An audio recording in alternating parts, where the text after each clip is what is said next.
Welcome to the Wednesday Night Live here on Inside Texas with my right-hand man, Evan Veith. I can't really be on Inside Texas without Evan. And Travis Davidson. A lot of you guys on Twitter and out there on social media, Travis doing good work covering the Oklahoma Sooners. And so we're going to pepper him with a couple of questions about you, how their offseason's going, and what he expects for 2025. Trav, how you doing, brother? Man, I'm great. Been busy. Got a bachelor trip coming up here in the weekend of the Masters, and then of course we're going to Vegas. And Oklahoma goes and accepts an invite to play this random college basketball tournament in Vegas. And I was like, man, had I known that, I would have been able to plan a little differently. But no, everything's good. Wedding planning, work, still wrapping up from NFL Combine stuff. So. And getting to watch Diamond Sports. It's my favorite time of the year, really. There's so much to watch, so much to attend. I'm never going to root against my guy, Skip Johnson, and obviously was happy to see you guys take 2 or 3 from a pretty good Oklahoma squad to start SEC play. But real quick, before we get into Travis's mind and what he's thinking about OU football, go ahead and hop on over to Inside Texas, guys. Take advantage of that 50% off Ultimate Fan Bundle.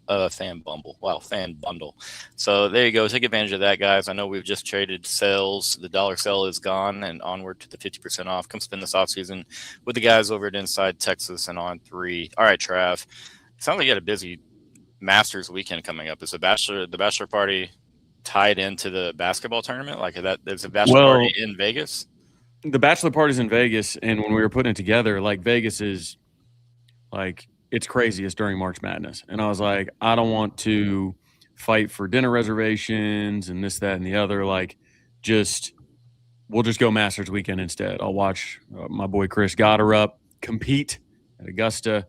I think I may go watch him play in the PGA this year. But anyways, yeah, the Vegas trip was actually trying to avoid March Madness in Vegas. Okay. Well, you get some madness anyways. And yeah, Gutterup's a stud, man. It's cool to see his ascension.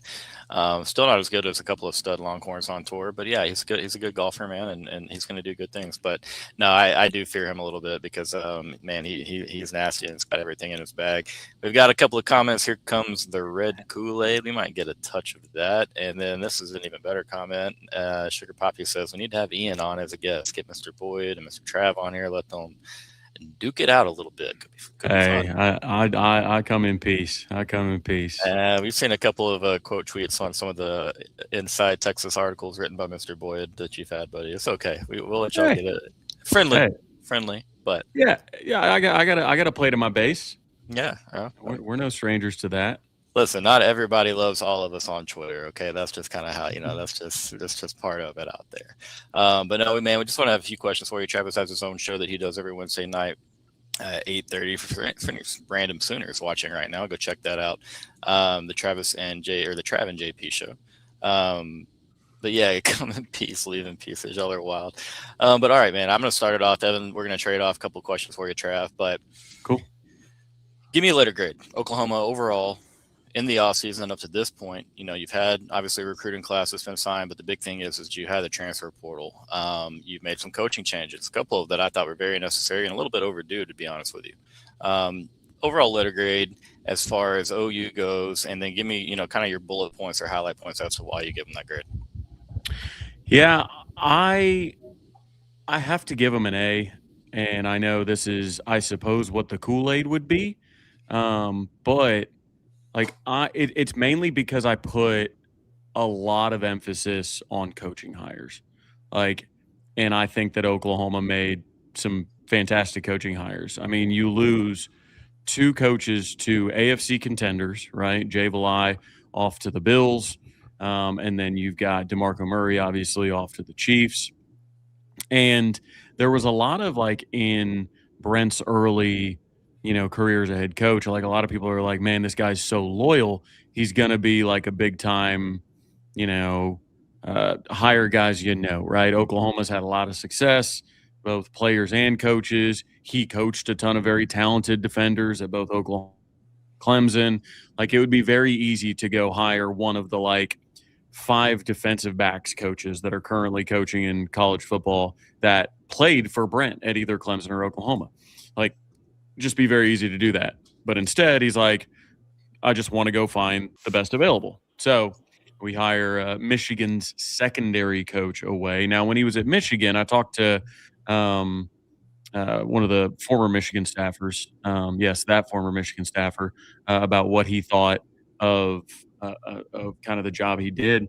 He was like, "Well, he combined the safeties and the corners in that room, and that's kind of weird. But he won't be doing that at Oklahoma because Brandon Hall coaches safeties at Oklahoma, so we won't have to worry about that. But we're excited. It's guys that I think it's good to not have your like hire guys that it's like it's your biggest job like you've ever had. Like you come in, both guys have blue blood experience or NFL experience. Obviously, bringing Dylan McCullough in to coach running backs. I mean, he coached Jeremiah Love. He just coached Ashton Jeanty with the Raiders, and both of his sons played at Oklahoma and then transferred out. And that's a testament to Brent Venables and his relationship skills, relationship building is dealing with a lot of these parents, if their kids transfer out, it's usually a bridge that's burnt. Usually. Well, Brent was able to go hire the guy to come and coach where both of his kids transferred out of. And then obviously the big one down there from Liberty Christian in Argyle, Texas, Jason Witten joining the staff as tight end coach. We learned that, he had NFL teams after him. He had a couple other college teams after him. But he comes, obviously, Cooper Witten. His son commits right after him, the top or, a top 3 linebacker, all the services, if you average him out, I guess a composite, he's a top 2 or 3 linebacker in the country.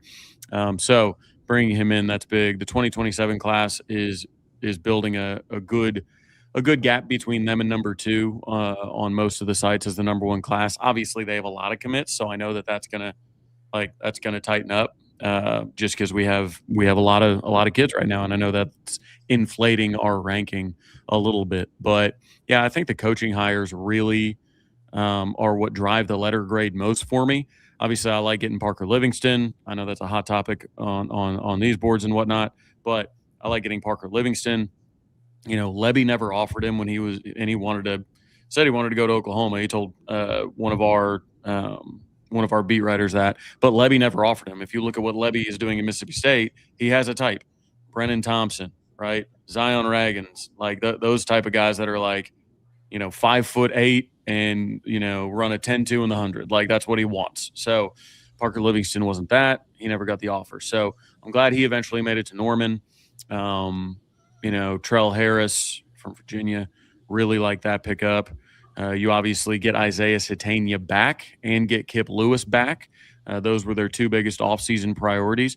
But really for me, the story of the offseason was the transformation of the tight end room. I mean, that room has been so bad under Joe John Finley. It made it impossible to run the ball, and it made it impossible to pass protect effectively. And I think a lot of people just think run game, it's got to be the running back coach, interior offensive line. Yes, sure. But your tight ends just change everything about your run game. So Jack Van Dorselaer from Tennessee, big guy, 6'5", 240. He came over, obviously. You've got Hayden Hansen, the Florida. I think he's like 6'7.5", like 280 or something like that. And then Rocky Beers, who's also 6'5", 250. Great name. He was over from Colorado State. So you just get a lot of size in that room, and then you get an understanding of SEC experience from both Florida and Tennessee, and it's a total makeover. Last year this time we were signing a guy from like that had scored 1 career touchdown, and it was like 4 years ago in like garbage time of like an FCS game. Like it was like, what are we doing? It was terrible. Tight end outside of all SEC Jaron Kanik, who struggled blocking due to his size. Outside of that, tight end room's been bad. So I'm excited about this upcoming season. The team, I think, will be better, but I'm not guaranteeing that the record will, if that makes sense. No, I think that's really well said, and I agree with that last statement in particular.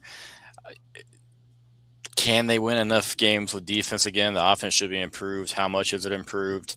Evan, you have any questions, for Travis in Oklahoma?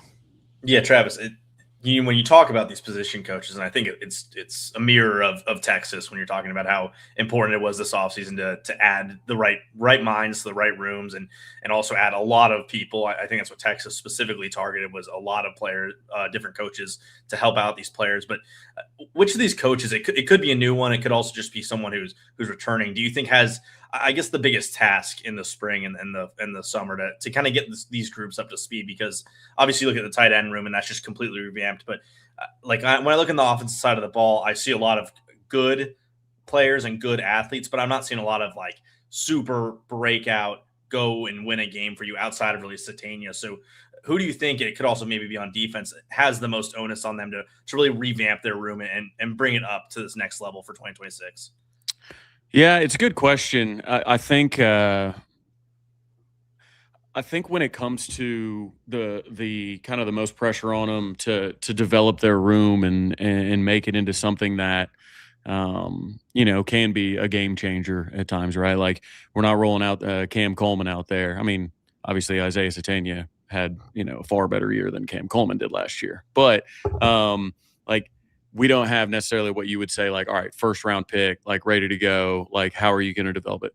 I think it's Emmett Jones, man. Emmett Jones obviously cut his teeth, South Oak Cliff, Texas high school legend. And then when he was at Tech, he was at Kansas, he was the interim head coach at Kansas, came over here. And I'm a big believer in high school recruiting still. I know that may call me old fashioned, but I still do think that recruiting at a high level and developing high schoolers is important to winning in this portal era. And really, we haven't seen that from Emmett Jones yet. We heard about, and we've had top 100 players, that come in at wide receiver, and you get Deion Burks from the portal instead, right? You get Keontae Lewis from the portal. You get obviously this year you'll got Trell and Parker, but you get Isaiah Satania from the portal, right? You get all these guys, and you're like Giovanni Gibson from the portal. Like, I'm pretty sure of the high school recruited like players that Emmett Jones has, I think the most catches any of them had were like 2 this year. And it's like, you have to develop your rooms eventually. Like, he was brought in because he was this big time recruiter and he was going to build all these Dallas pipelines.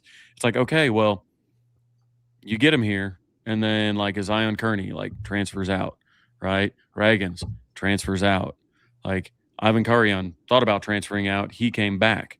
You get that whole room of like the Nick Andersons and the Jaden Gibsons and all those guys, like, all left. So I hope that Emmett Jones is able to build his room up to where it's not so reliant on just the top 3 transfers. He runs it very much like an NFL room. It's like your 3 starters are your guys that play every snap. It's like, we need to rotate. We need to rotate in more and more. And I think that's what I want to see the most and can make the biggest impact on this team. Yeah, and what about Elijah Thomas? Because I think that's probably the name that I remember most from that OU group of recruits that's still there. Yeah. Elijah Thomas and Manny Choice came in that class as like the ballyhooed freshmen, right? And we heard all throughout spring that his testing numbers, were off the chain. He played at Shakota.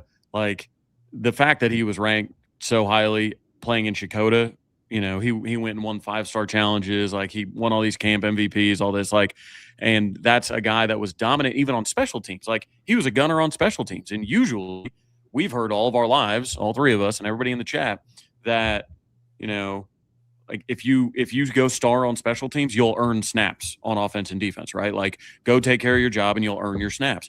Well, he was great, and we still couldn't get him on the field. I'm like, I don't understand it. So I really hope, we can see some more of those kind of high school recruited guys, because like Joshua Rogers and Jaden Petit, like those guys that we signed in the 2026 class, like, those are dudes as well. Like, eventually you're going to start not being able to sign high schoolers because they're like, why would I go play at a place that hasn't played a high schooler in 3 years? You know what I mean? I mean, yeah, it makes a lot of sense, and it's interesting to see how everybody handles roster management now. It's like you said, you're old school. You still care about developing high school recruited rosters, and not saying that you don't, you're against the portal or anything. But yeah, I mean, it's got to be the proper blend, in my opinion. You got to be able to add experience where you really need it. You got to still be able to develop or to recruit, hold on to kids, and develop them. And sometimes it's tough because some of these agents are out there saying, "Hey, like, go play here because you can play tomorrow. You'll get a bag because you're going to earn your worth. You're going to show your worth, and you'll continue to get paid. Like, you'll go find a new spot after that. I mean, it's a crazy world out there, and I'm glad to hear somebody out there is still a little bit old school as well. Well, I go ahead. it doesn't make any sense either because like you'll go and pay like a high school kid, like let's just say a random 5-star, you'll go pay him big money up front, and then it's like, okay, now you got to play him, like, because there's no development time. Like you can't wait for a guy to be sitting there for 3 years or whatever before he finds it. Like, no, like that money can't be sitting on the shelf. Like in the NFL, like the highest paid guy plays. Like simple as that. Like the money cannot be standing on the sideline. So there's this weird gap where it's like, okay, if you get somebody, it's no more of this. Well, he's a project. Well, sorry, like go be developed somewhere else as a project, and then we'll call you whenever you finally reach where your ceiling's going to be. You know what I mean? Right. I mean, you got, again, like you're not going to the Lane Kiffin model. And again, I'm not just picking on him, but just feeling like, hey, 70-80% of my team is just transfers. Hey, I worked at Ole Miss. Can he turn that and parlay that into success at LSU? Possibly, but I'm fascinated to see how it all plays out. Like, is it a sustainable method of winning at the college level? And they're giving you some hell over here in the comments, Travis. We're gonna bring any of these comments up. Love you guys, appreciate you commenting, but I'm not largely concerned with YouTube comment section insults. Oh yeah, come on, you're gonna lose sleep over it. All right, Travis, it's hard to see here, but give me the most important 3-game stretch for Oklahoma in 2026 if they're trying to repeat and make another berth in the college football playoffs. I mean, can I say the biggest 3-game stretch of games that actually like count, because it's that Michigan, Georgia, Texas, stretch right there, which I know goes over 4 games. No disrespect to New Mexico, but I am going to disrespect you, New Mexico. I'm sorry. So, I mean, that Michigan, Georgia, Texas, going at the big house, and then traveling to Georgia for the first time as a member of the SEC, and then obviously the Red River Shootout. Like, if Oklahoma, after we lost to Ole Miss last year, I remember a lot of fans saying, all right, well, there goes our hopes. There goes our playoff hopes, 8-4, 9-3 on the way. And then we go and we win out, right? We beat, LSU, Missouri, Tennessee, and Alabama, both at Tennessee and at Alabama. So I hope OU fans kind of sit back and say, hey, if you stumble early, like you still have a path, like with a schedule like this. So I think it's those. I think that if Oklahoma can find a way to go 2-1 in that stretch, then I would say that they've got a better than 50% chance to make the playoff. If they go 1-2, they're going to be in big trouble. They obviously can't afford to go 0-3, but those are your toughest games. I mean, they have a chance, depending on what Michigan does early, to be 3 top 10 teams. I mean, Georgia and Texas are both going to be top 5 by the time you play them right there. And, then you come back, you've got, Kentucky with a new coach. Mississippi State has not been fantastic outside of like the first half against Texas last year. Like South Carolina under Beamer, love Beamer to death, but I think we'd be fine there. Florida, new coach. Ole Miss, new coach. A&M and Missouri, we've been handling for 50 years now. But I think getting A&M at home would be helpful. I do like Marcel Reed a decent amount, but Missouri, I wish we didn't have to end our season in Como, mainly just because I don't want to have to drive back on Thanksgiving weekend from Como. But yeah, I mean, Michigan, Georgia, Texas, it's easy pickings right there. I know I hope you weren't looking for something more off the wall than the obvious 3 toughest games on our schedule. Well, I think what does play into the favor there is, you get UTEP before Michigan, you get New Mexico before Georgia, and then you get a bye before Texas. So you're not back to backing these games. And even though, I mean, at Georgia is its own beast, but at least you're playing a game the week before, and it's not going to be a Michigan or an SEC game. That's kind of, if you were ever going to have a game at Georgia, it's probably one where you're playing your your weaker out of conference opponent before then, and then you get to go there. And even, I think that's clearly the toughest game, even if you think that Texas is a better team 1-1 versus Oklahoma, just because it's an away game at Georgia, and that's a hard place to play at no matter what. So I agree with you that 2-1 puts you in a good spot, because then you get your 3 easiest games in your schedule right after that, and you really just get to tune up your team through that bit of time until you get to November. Pretty much, it's that burst of 3 games, and then get ready for Florida, get ready for the Swamp, get ready for Ole Miss, A&M, and like you said, I think those are some good teams, but 2 new coaches, Missouri, I'm not the highest on personally, and then A&M, that's a good program, but you're at home at least, so it's another schedule that's tough, but I don't think it's so hard that it's get in with 9-3. I think it's a 10-win schedule until we see otherwise, and B, a very reasonable schedule to get to those 10 wins. Yeah, I think it's pretty wild that the year we go to a 9-game conference slate, we're at Michigan. It's like, golly, like we of all teams. So, right. But of course, as Oklahoma fans, they're like, if you have to go 1-2 there, or 2-1 there, even if you have to go 1-2, make one of those losses Michigan. Like, protect your SEC standings, get that loss as early as you can get it. Let Michigan go and take care of their Big Ten stuff, let them rise through, kind of like they did last year. Like, we got credit for the early season Michigan win, right? Like, that helped our resume. So, it's a tough schedule, but it's kind of like when I went on with SEC Unfiltered like a year or 2 ago. Like, I get so annoyed with people that are like, oh my gosh, the schedule's going to be tough. I'm like, I know. I knew the teams that were in the SEC before we started playing there. Like, we know what time it is. Like, people are like, oh my gosh, but did you know that Georgia's in it? Like, yes, I know that. Like, I know it's going to be tough, but also as a guy that travels to every single game, I'm so excited. Like, I love this life. You know how much fun it was to go to Knoxville and Tuscaloosa and win last year at both those places? I would much rather do that instead of going to Lubbock and Manhattan. Like, I'm sorry. It's just, they're better environments. It's more fun. Like, bring on the tougher schedule.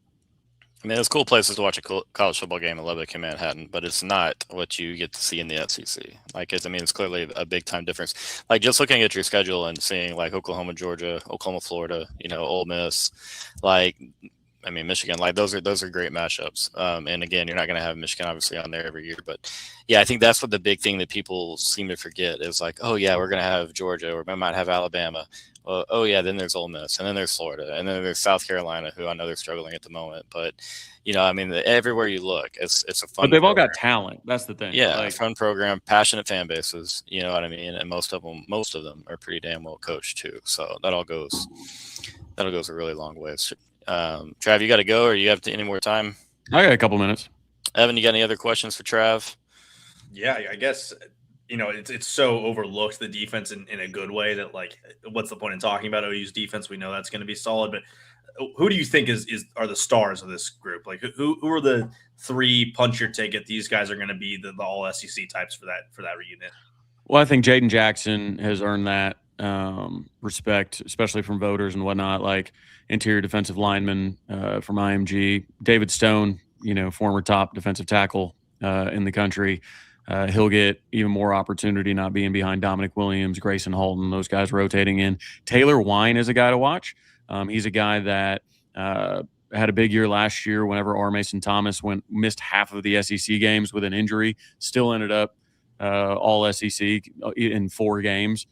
But those guys for sure. We have 2 former freshman All-American at corner, both obviously Eli Bowen, Peyton Bowen's younger brother, and then Cortland Guillory. But Kip Lewis is the guy to know, right? Kip Lewis, he and Satania were our top priorities in the offseason to bring back from the draft, convince them to not go to the draft. He's the emotional leader of the defense. You can see it on tape. You can see it on TV as running around, jawing at everybody on both sidelines all the time, hair on fire, like just awesome. And then Cole Sullivan, it'll be interesting to see him come over from Michigan. He was somebody they were extremely high on, and after all the Sharon stuff went down, they tried to keep him, and he was like, "Look, I can't trust you anymore, really. I don't think so."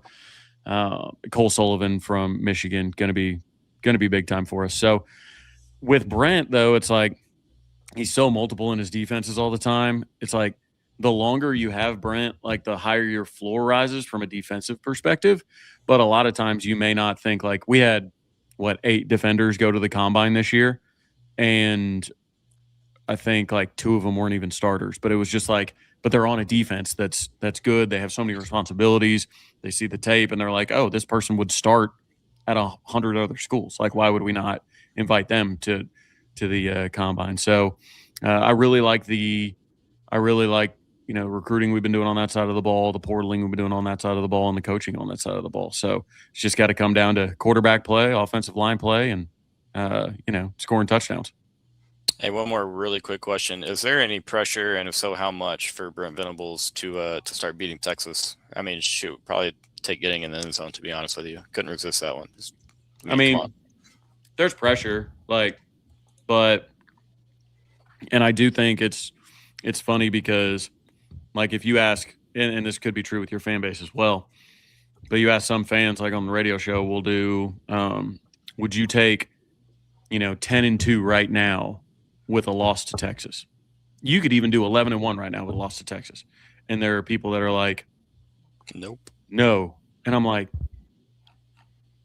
the problem is so many of on both sides of this rivalry, on both sides of the river, there are so many people that hate the other team more than they love their own, because that's all that is. If you turn down an 11-1 guaranteed season, which guarantees you a postseason berth, even a 10-win season, and with this schedule, guarantees you a postseason berth. So I'm just saying, if I just walk up to you and say, if I can guarantee you a postseason berth and like hosting a home playoff game, would you take it right now? If you say, well, as long as we didn't lose to those Sooners, or as long as we didn't lose those Longhorns, then you just hate them more than you love your team. It's as simple as that. Like, the goal for every college football program, win national championships. Simple as that. Like, so, would you rather go 9-3 and beat Texas, or 10-2 and lose to Texas? If you say 9-3 and beat Texas, then you're not an OU fan.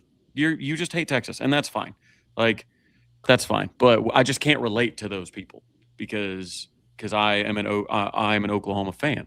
I want my team to do well. I don't just want my rival to suffer. So, but as far as Brent goes, I think part of this is like Nagy involved as well. Like, Nagy takes like an NFL approach to it as well. It's like, just make the playoff, go try and compete for a championship. Like, Nagy, at the end of the day, like whenever he hangs it up from OU, is not going to put on his resume his rivalry record. Like, that is a very specific college football thing. Like, the pro side of things is, and I differ with a lot of OU fans, I don't care if we lose to Texas every year if we're making the playoff every year. Would I like to beat them? I mean, sure. But what's the bigger picture? What's the biggest story? The second Saturday in October is not when the season ends. Not in my mind, at least. So the more you start focusing on rivalry games, the less you lose sight on the bigger picture. I think of like the AFC championships back when Rex Ryan couldn't get past the Patriots. And like, he finally did it. And then they fell on their face. Like, okay, cool. Like, beat your rival. I would rather have more national championships. Yeah. Like, that's what I'd rather have, is more national championships. Head-to-head wins are cool, but it's a great game. The rivalry is awesome. It's my favorite day of the year. But it's incredible. I think of you guys as essentially just a stepping stone to bigger goals. You know what I mean? Like, we're trying to do this, and now obviously it might be a little bit bigger of a step, but that's just from my perspective on it. Season definitely doesn't end there. Even though walking out of that stadium with a loss and all that food in your stomach, perhaps some beverages, it does feel for a moment there like it's awful. Well, I have to run and do radio right away because I do post game radio, so I have to get all the way back over to Omni and do radio. And brother, those phone calls, whew, at least when if you guys lose, you guys can hang out in the hotel room, or like, not me. I got to go do an hour and a half of post game radio and listen to phone calls. But no, it's already. I don't mean to downplay Red River Shootout. It's the best rivalry game in sports, but I guess I live around too many OSU fans up here that always made their Super Bowl beating OU. Yep. And they never won a championship. So I never want to get in the mentality that caring about whether or not we beat our rival should never take precedent over how our season goes and if we're in line to win a championship. I think that's why we got 7 of them, because they like playing for championships. Oh, you're right, man. Well, Travis, thanks for coming to spend some time with us. I know you got to run, man. Yep. Good luck with your show. Appreciate you. Hope the rest of everything in life is good. But yeah, wish your team zero luck. Again, enjoy that Vegas tournament because you're not playing in March. The big boys in March Madness. I'm sorry, y'all should have been in. That was y'all the way that y'all played down the stretch and then playing Arkansas tight. That y'all should have been in. I'm not going to do too much. It is what it is, and now SMU lied about their best player playing, so they got in. It's tell you what, man, can't trust anybody in that state. But anyways, thanks for having me on, Alan. I'm sorry you were talking to yourself for the last hour, but you guys take care. I'm gonna go. All right, later, Trav. Thank you very much, man. See you guys. All right, guys. Me and Evan will continue with things. We're going to clear a quick word from Mr. David McClellan. We'll be right back. Big financial decisions don't have to feel overwhelming. There's someone who can guide you every step of the way. David McClellan is a fiduciary financial advisor with Forum Financial, and he's working closely with his clients as a true financial life coach, guiding every aspect of your financial journey with expertise and care. If his name sounds familiar, that's because David was a swimmer at Texas and a member of several national championship teams. Today, he channels that same championship mindset into helping people win with their finances. David specializes in financial planning, and he's contributed numerous articles to Kiplinger on the topic of retirement tax bombs. And right now, David is offering viewers a free intro consultation to assess your financial situation. Do not miss this chance to get personalized guidance from a trusted expert. To schedule your free consult, email David at dmcclellan@forumfinancial.com, or you can call him directly at 312-933-8823. The contact info is in the description. All right, Mr. Evan, real quick, gotta go fast, rapid fire. You follow your schedule. You know what they look like on offense. You know Brent Venables in defense. What's their record look like to you? Yeah, it's 9 or 10. I mean, I do think that I really do think that defense. That's why I asked about it at the end. It's just going to carry that team pretty hard, and I think it's going to be top 5 in the country. He rattled off the names, and like I would do the same if I was in his position. It really is 3 really, really good defensive linemen. There are 2 interior guys, maybe the 2 all SEC guys. Guillory was great last year. Both Bowen guys are good. Kip Lewis is tremendous. The safety depth is a little concerning when you look at it, and then they lost some guys there. But it's ascending juniors taking over their spots who are highly recruited, so you can't get upset about that for those guys being the ones to step in. So I do think that they're the worst team than Georgia and the worst team than Texas. So that's where I can find 2 losses. Like you said, 1 and 2 makes it uncomfortable in that unit. But frankly, Michigan is a team that's coming in with a new coach. Big disaster this postseason. You know me, I'm the Michigan guy at IT, but I don't know if they're going to be favored in that game. And then, I mean, if they're at 2 losses after Texas, then it's going to be really hard to go undefeated the rest of the way. So that's why I would lean towards that 9-3. A&M might be a better team, but it is at Oklahoma. Still, I do think they're probably going to end up being a top 5 defense, and it will see offense that would at least propel them to those 9 wins pretty simply. Schedule's tough, man. You get Kyle Whittingham in year 1 with Michigan. I think they have that in their favor, but also at the same time, that's going to be a little bit of a statement for that regime that they can make early on in their tenure at Ann Arbor. You have the road trip to Georgia. I think Georgia's going to be damn good. You have the game with Texas. Sarkis kind of owned Venables a little bit, but a lot of that's been to very inept Oklahoma offenses. How does that game look? I like Texas in that game, but at the same time, anything goes in Red River. Well, then they have a lot of winnable games from there, but it is the SEC. They're going to be playing the same schedule as Texas. You got 8 straight games with no bye week after their bye week before Texas. Do they have the depth on offense? I don't know. Do they have the depth of safety? How does that all look? I could see anywhere from 7-5 to 10-2. I think 10-2 is probably their ceiling. More likely to finish somewhere in the 9-3. I don't know, man. A lot of it's going to hinge on, obviously, the Michigan and then the Texas game. I think I'm going to have Georgia chalked up as a loss just because I think they can go in there and win that game. Just if they turn over Georgia, a lot in that game. If they get to Gunner Stockton, that's going to be their key. But I think, Georgia is going to, that defense, I think it's just not a great matchup early in the season for John Mateer. Maybe I'm wrong. Maybe he doesn't go in there and turn the ball over several times. We'll see. All right, done talking bad guys. Let's talk some Texas, man. You obviously saw the great news today, guys. You got Lawrence Seymour. His eligibility waiver has been granted. He will be a member of this program in 2026. Evan, how big of a deal is it for that offensive line, for Kyle Flood and this group to get that eligibility granted? I think it's just big for Kyle Flood to get the monkey off his back in the spring a little bit, right?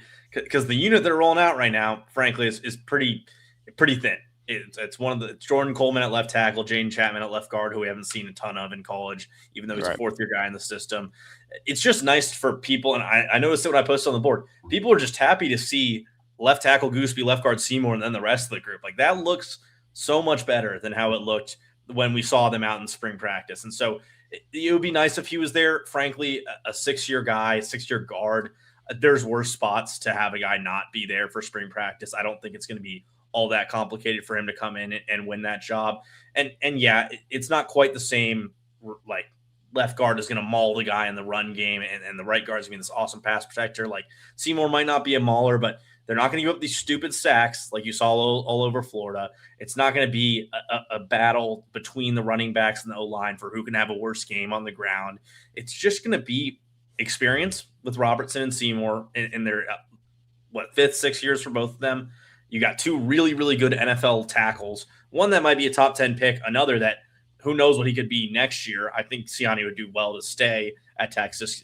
We'll see what happens and play left tackle. And then Brandon Baker, who that's maybe the one I'm most curious about, I guess. I don't know if it's a concern, but former 5-star, might be built better for a pass blocking guard. We'll see how he does in the run game. But suddenly you look at this team and you go, where's the weak link? Where's the team bad? And they're bringing, see Robert talking about in the chat, bringing in blocking tight ends. Nick Townsend's probably a more willing blocking tight end than either of the last 2 years they've had as a number 1 guy. So, there's always going to be parts that go wrong with this team, but at least you can say with after the portal and with Seymour working out, like, where did Sark miss in the offseason? I think apart from the Seymour thing taking this long, I don't think he really missed much. That's really well said, brother. All of a sudden you start looking across and you know what you have in Gooseby. Okay, you've upgraded the left guard position. You got that eligibility granted. You don't have to worry about that anymore. You have to get him worried about installs and catching up to, speed with this offense. You've got experience returning with Connor Robertson at center. You go to right guard. You know what Brandon Baker could do at right tackle. They feel good about him at right guard. We'll see. This is, again, a staff that's made mistakes with the offensive line, going into 2025. And so maybe some of us have PTSD. But I do think, Evan, that you're valid in your concern because we don't know how it's a completely different position. And we don't know how it looks. We haven't seen it with our own eyes outside of some reps and drills and practice. And then at right tackle, you have a guy who didn't play the same level of competition that he'll see in the SEC and Melvin Siani, but it's definitely, my opinion, has all the upside in the world. A lot of raw skills there. Just needs to catch up a little bit. Yeah, very big guy. So you go and you have Roberts. I still have Roberts' comment up here for a reason. And you add a Mike Masunas. You struggled to block in line at the tight end position last year. Struggled to move people around there. Again, not to knock the guys we had. They were willing blockers. Sometimes it was technique. Sometimes it's just purely lack of strength. Well, all those guys are going to get bigger and stronger. I think that room is going to be a little bit, maybe a lot of bit better. You add Masunas, who's going to help. Townsend's obviously very strong and can be very violent. You added Cam Coleman. There's so many ways that each of these things start to make you believe, like, wow, Texas's offense could be very, very effective. Not just like a little bit of an upgrade, not just a couple of ticks. Like, they really have added piece, like Evan just said. Where did Sark miss in this offseason? You've added all types of little bitty weapons that ultimately, and some of them aren't so little. But you talk about Texas struggling in the red zone, been a big bugaboo for Texas over the last few years. Think about how many points they've given up going forward on 4th downs, passing on field goals. And a lot of times I agree with Sark. I'm an aggressive mindset as a play caller. Like, that's what we're going to do. We're going to go out there and score. But we don't execute, or we don't run the football well. And that's a big part of executing. You got to be able to run the football in the red zone. And then that starts to open up everything else. Texas hasn't scared anybody in between the tackles over the last couple of seasons. They've added a little bit of speed. It seems they've improved the interior of the O-line. Obviously, tackle seems to be really good, and Kyle Flood is able to really, really get a lot out of these tackles and really kind of seems to improve their play the most out of everybody on these units over the last couple of seasons. And then you talk about adding Cam Coleman. a guy that's going to win 50-50 balls. So all of a sudden, Texas is going to be better in between. Obviously, I think they're going to be better everywhere on offense. They should be able to sustain drives better than they've been able to do last season. They should have a better, bigger play potential. I know they had massive big play potential at times last year when you're talking about rattling off 3 first game screen TDs to Ryan Wingo in a row. So it's not to say they didn't have big play potential, but you might see more consistency out of this group in that big play potential. It's going to be a lot of fun. There's a lot of room here for Sark. Again, you got all the toys, but I mean, what do you do? How do you put them all together? Excited to see what it looks like. And again, it's only March. It is March Madness time, so we got all the time to speculate, talk about what we would do. And real quick, guys, going to get to our second sponsor break of the night. It's going to be a word from Luxe Kitchen and Bath, and we'll be right back in 1 minute. Are you ready to love your kitchen and bathroom again? Luxe Kitchen and Bath will bring that to life. Luxe has been offering high-end kitchen and bathroom remodels for 3 generations throughout the greater Austin area. With 5-star review after 5-star review on Google and Facebook and an A+ rating from the Better Business Bureau, you can put your faith in Luxe Kitchen and Bath's award-winning designers and skilled craftspeople to bring your dream vision to life. But that's not all. Luxe's all-star team also provides full home remodels, large additions, and even commercial build-outs as well. So call Luxe Kitchen and Bath at 833-358-LUXE today, or visit luxekitchenbath.com to discover where quality meets luxury and begin the process of transforming your home. Get your free quote today by calling 833-358-LUXE. That's LUXE, or by visiting luxekitchenbath.com. Contact info is in the description. Alrighty, Masunas will have a great day against the Suckeyes. I mean, that's great. Yeah, I mean, I think there's going to be like an unsung hero on offense that day, somebody that kind of steps up. I don't know if it's going to be in the passing department, but we need everybody to step up in the run blocking department, and that's going to be a big task for old Mike. We'll see how he looks. Bill, I'm curious about your question here. Red zone. I don't know if you're agreeing with us. If you have a question, sorry, but clarify for me, and we'll address that. Who do we think is the weakest link in the offensive line with this addition? I'd honestly say probably Connor Robertson. I mean, and that's not a huge knock on the guy, but he was fine last year. He's been fine most of his Texas career. But if you're talking about the athlete and blocker, I'm fine with my center being the weakest link if he's in his 5th year and knows the quarterback pretty well like that.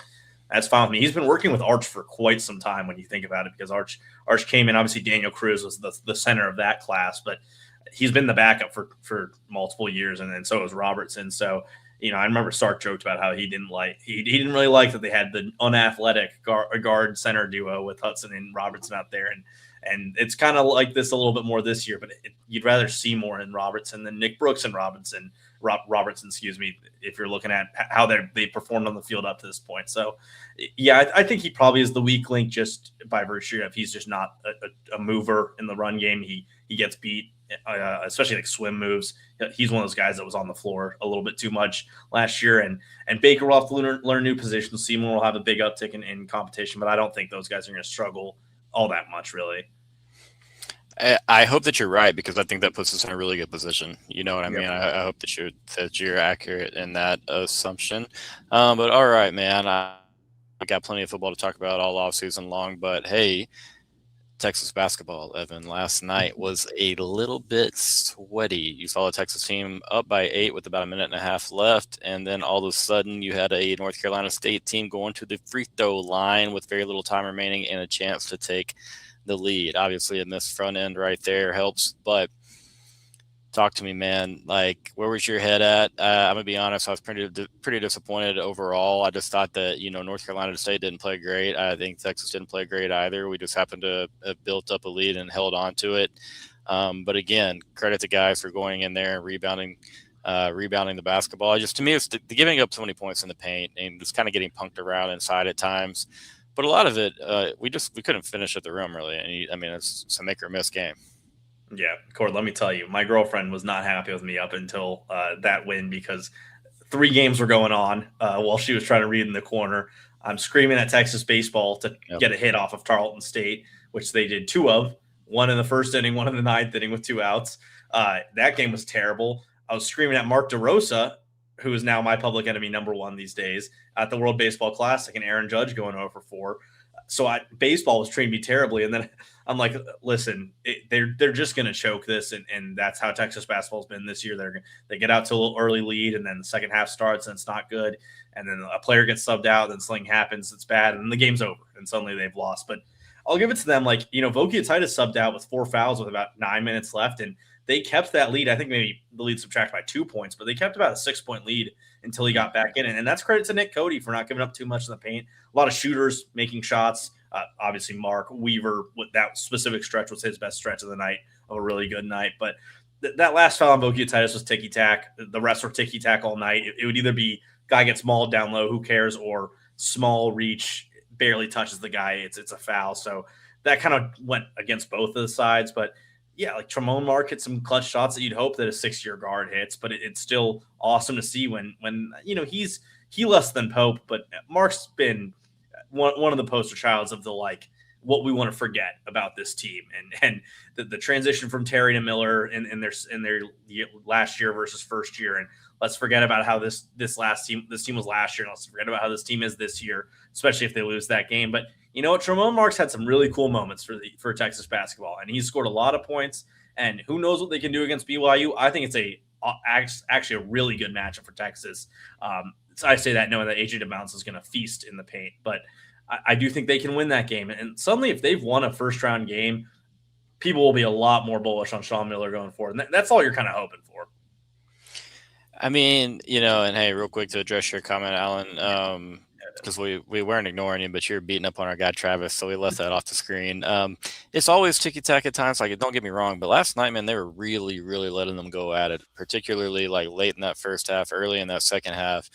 They were letting them scrap a little bit, and so it was plays that were obvious foul calls to me, and sometimes on both ends. Of course, it may be a little bit biased, so I felt like it was more on our end. My man, it felt like it was a little bit more on our end. Just like going to the basket sometimes last night was almost worked against you as a negative, just because like they weren't calling anything, and so pulling up and being able to hit some jump shots again.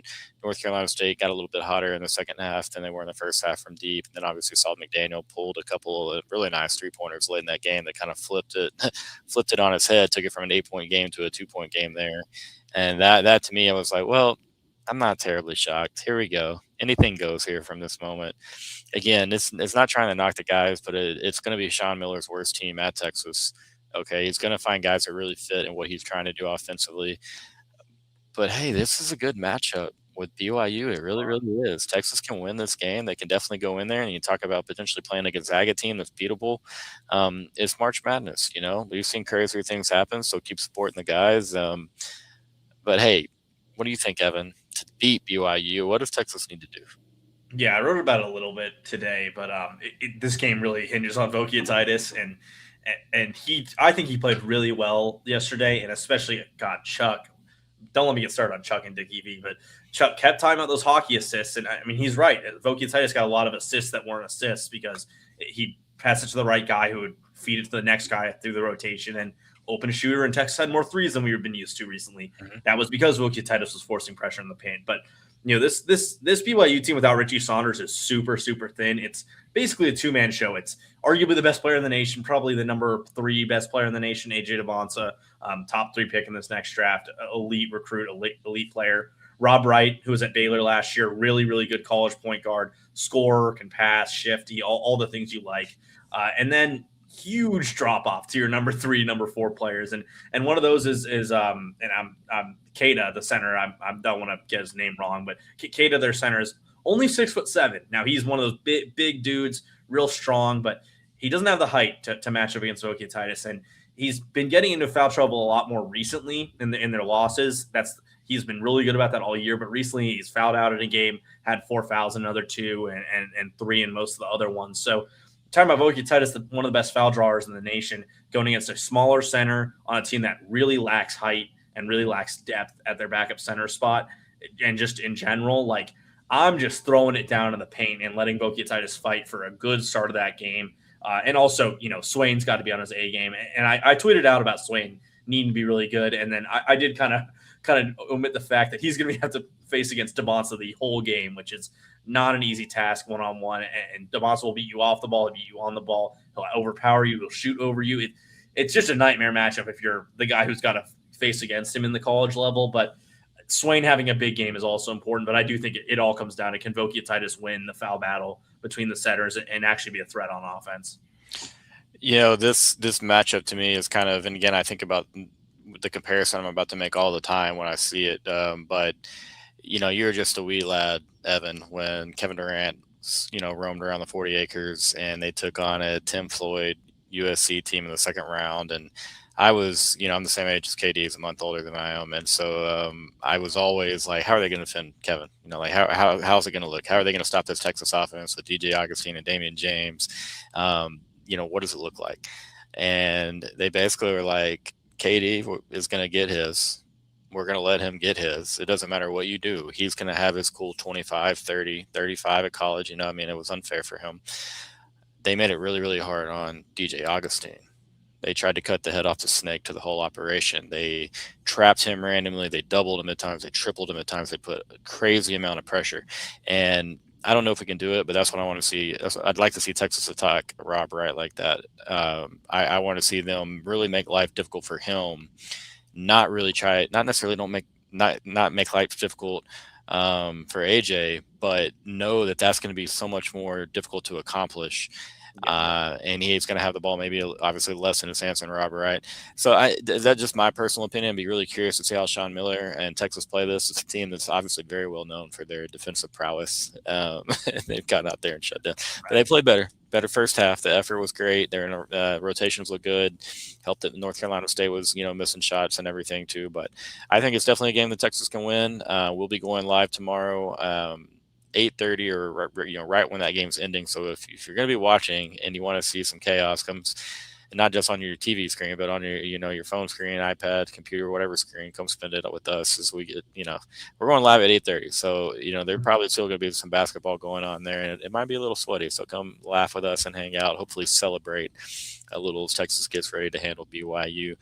Again, any concerns, Evan, about Sean Miller? I this year to me. I talked to you throughout this year. I told you I didn't expect this team to win 3, 4, 5 conference games, to be honest with you, coming into conference play. I'm very happy with what I've seen in year one out of Sean Miller, especially just what he's been able to get out of this team, especially on the offensive end. I know there's been spurts on defense and, hey, it is what it is. I'm not going to put that on Sean Miller because, hey, we also know that Sean Miller, his teams, they've struggled on defense at times. But again, they're not all his guys. And some of these, again, these are a lot of these guys, transfer cats. You've had a couple of holdovers from the, Terry's time, but like anything that really concerns you, or just how would you grade overall year one? Because Texas probably not winning a national title. It could be coming to an end very soon. Yeah, I think the two concern, very small micro, like the full court press stuff is annoying. They clearly were not prepared for that. I don't know what, and maybe that is the players doing it wrong and they went to the wrong spots, but come on, you got to be able to do a full court press in the middle of March. I will say it's been a little bit too topsy-turvy and it's swung too far at times where you come into the season when Keenan and I were doing all these preseason shows and we basically predicted that this was what this team would be, which is 500 in SEC play, about the 9th or 10th best team. Getting the first round of the tournament now is a little harder than we thought it would be. But, be a 10 seed, 9, 10, 11 seed, and probably not win that first game, but it's okay because it's year one. And then they come out in out of conference in those first 2 conference games, and you're like, man, this team is absolutely horrible. And they're just terrible. And I'm fine with Miller, but, man, it's awful. And then they go and rattle off these huge wins. You're going, man, Miller's doing great. This is awesome. He's way overperforming with a bad team. This offense is revolutionary. It's way better than Terry. And then this last part of the year outside of this game has been really terrible. And they when they lose, it's ugly. And especially that Florida game kind of started that streak of just ugly ends to games. And you get in Oklahoma, you shouldn't have lost that game. You lose to Ole Miss, not very competitively. Arkansas kills you. So I just hope that there's a little more consistency going forward with him. I think that comes with the players that he brings in. If, with Swain playing not amazingly, I do think there keeps to be opening up the chance that he comes back next year with a good NIL deal and comes to play as a senior. And then you're looking at Miller got Vokietitis, who I think we're all can see that the blueprint's there for him to be a really good college center. Got to improve the shot blocking, fouling. overall touch, but he's got the goods. Charles Barkley loves him. And then he recruited Austin Gooseby and Sterling and Ogden. Like, he's built up some of these really good aspects of the team, especially like the star power of the team next year. It's all about hitting on those role players next. Your point guard in the portal, if you get Swain back, that's the main need that you have. Those secondary guys, I mean, Weaver was not his guy, and Heidi and Wilshire have not been very good for him, especially Wilshire. He's just unplayable at times. So those were failed additions, and Trey Reyes was a different story, but just need things to be more consistent and to have it be we're good because we're good consistently, and even when we lose, it's not super ugly. When we win, it's good, and the roster has been set up so that we're not panting because we only have 6 guys that can really play when it comes to March. Yeah, I did see that about Vilas. Hey man, maybe it is onto something. And again, I mean, it's possible. I like the draw that ultimately we got. Texas won a game, and again, I was curious to see how they play. DJ play the BYU Cougars overall tomorrow, though. Should be fun. Again, I just had to get your perspective on it. I like what I've seen from Miller. Again, I don't think just the roster necessarily fit together well coming into the season. I still think you like a true point guard. I think you like inside scoring. I think that Vogt's got the upside. Yeah, he's got a high ceiling, but again, it needs time, and he's going to need to play. He's far from played his best basketball, so that's another good part about him. I would do anything if Dalen stayed another year. I would, and you added a point guard. But again, thank gosh for the portal. You can do those things in a hurry and really build a team that can go out there and contend, man. Because I think you've got some really really talented and exciting young talent coming into the program. This should be great for Sean Miller. One more question for you, Evan. We can let you out of here, man. Texas travels to Auburn. A little baseball. Who wins the series? Oh, I don't think people are really ready for how A, entertaining this is, and B, how good Auburn is. This is by college baseball. Do not look at rankings. They are terrible to start the year. Looking at how they're rated, and I've been a rating guy for most of my time on IT. This is the number 1 team versus the number 2 team in the nation. And if it's not quite that, it's 2 of the top 4 at least with UCLA, and then honestly USC should be up there even though they're not ranked very highly. Auburn has the best pitching staff in the SEC. I can say that now because of the way Texas has pitched recently.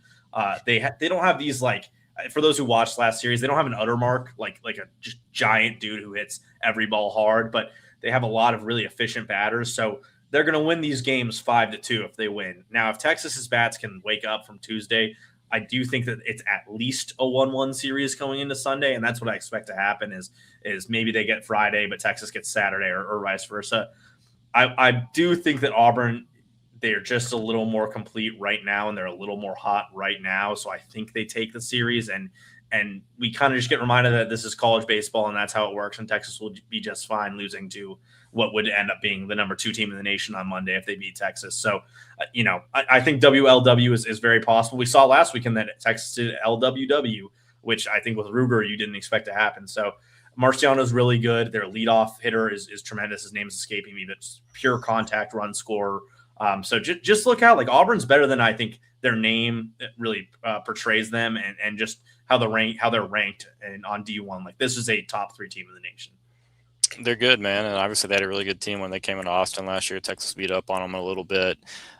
Sure, Auburn, again, it's not the exact roster from last year, but I'm sure there's a little bit of a revenge factor in mind of those Tigers over there. I'm going with a guaranteed W on Friday night. I feel really good about Texas on Friday night. What happens from there, I think, is anyone's game. And again, we'll probably lose Friday night, win Saturday, Sunday. Now that I've said that, Texas is winning Friday night. All right. Just hold me to that, Evan. Okay. Feel good about Texas going on the road, the focus level, the intensity level, the way that you let that game get away from you last Friday night with Ole Miss. I posted on Twitter, Texas was one really bad 9th inning from just an absolute dominant weekend of baseball over a pretty good Ole Miss team. And so 2-1, it stings a little bit just, in my mouth, just because it's like, man, we could have been 3-0. We played really dang good baseball. It is what it is. Not going undefeated in this conference. You're going to have some really tough L's out there. Maybe that's the last one we have of that nature, because that was pretty brutal. But good luck to the boys. Evan, thanks for doing this with me, my man. As always, Mr. Makata, everybody else, Bill, and everyone in the comments, I appreciate y'all being here and watching. Throw a like on it if you haven't done so. But yeah, go check out the fine works of old Inside Texas. All right, go hang out with us during this off season. I'll be back tomorrow night, 8:30. We'll be talking Texas football and Texas hoops after their W, fresh off their W versus the BYU Cougars, guys. Really appreciate it. And we'll see y'all next time.